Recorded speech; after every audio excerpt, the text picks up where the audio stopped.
សួស្តីបងប្អូនទាំងអស់គ្នាថ្ងៃនេះចង់លើកសាច់រឿងមួយយកមកនិយាយពីបណ្ដាញសង្គមនិយាយទៅមិនថា Facebook TikTok ឬក៏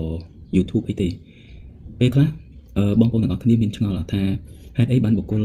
មួយចំនួនគាត់ចូលចិត្តធ្វើរឿងដែលមិនល្អប្រឆាំងនៅសិលធម៌អ្នកខ្លះគឺគាត់ធ្វើហើយគឺគាត់បានផល social media របស់គាត់ហ្នឹងពេលខ្លះគឺគាត់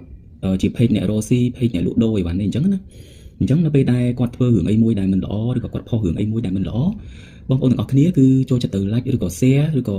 អ្នកខ្លះក៏ចូលទៅ comment តែក៏ទោះជា comment មិនល្អក៏ដោយ comment ជេរឬក៏អីក៏ដោយអញ្ចឹងវាធ្វើឲ្យ page របស់គាត់ហ្នឹងគឺឡើង rating ខ្លាំង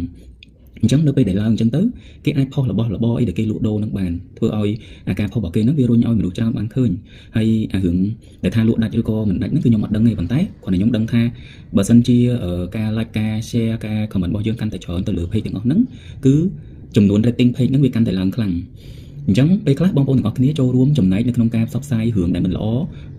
ដែលបុគ្គលហ្នឹងគាត់បានផុសវាដូចឧទាហរណ៍ដែលខ្ញុំនិយាយកាលពីវីដេអូមុនអញ្ចឹងគឺរឿងដែរដូចថាចូលចិត្តផុសមុខសពឬក៏អីចឹងទៅ drama អីផ្សេងៗអញ្ចឹងណា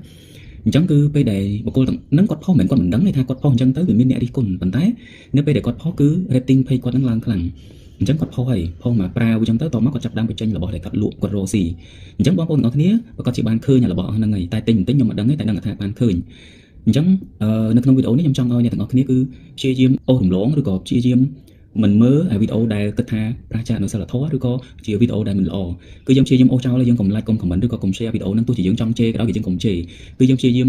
អូសចោលហើយ ignore វីដេអូទាំងអស់ហ្នឹងអញ្ចឹងបើសិនជាមានវប្បធម៌បែបហ្នឹងកើតឡើងគឺបុគ្គលដែលឆ្លៀតឱកាសបុគ្គលដែលយករឿងដែលមិនល្អយកមកផុសហ្នឹងក៏គាត់ថយនៅ rating ថយនៅការ view page របស់គាត់ដែរអញ្ចឹងគាត់អាចនឹងប្រឈប់នៅទង្វើបែបហ្នឹងគាត់ទៅរកអីផ្សេងប៉ុន្តែបើសិនជាអ្នកទាំងអស់គ្នានៅតែគ្រប់គ្រងនៅតែ share ជួនកាលអ្នកខ្លះ share ជេរប៉ុន្តែវាធ្វើឲ្យ page ហ្នឹងឡើងអញ្ចឹងគាត់នៅតែបន្តការធ្វើបែបហ្នឹងបន្តទៀតអញ្ចឹងណា